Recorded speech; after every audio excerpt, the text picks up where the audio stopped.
Sa China, hindi lang tao ang lumalaban sa apoy. Pati aso na rin, pero robotic. Oo, tama ang narinig mo. Eto na ang bagong recruit ng Bombero Squad, si Robodog. Hindi siya kumakahol, pero sigurado hindi rin siya natatakot masunog ang balahibo kasi wala siyang balahibo.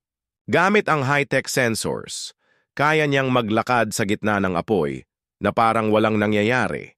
Habang tayo nagpapanik, siya chill lang, parang naglalakad sa luneta. At syempre, may dala pa siyang fire hose, para siyang transformer.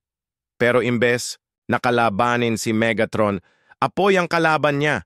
Imagine mo to, may sunog sa third floor tapos ang unang umakyat, hindi bumbero, kundi isang robot na mukhang galit na vacuum cleaner.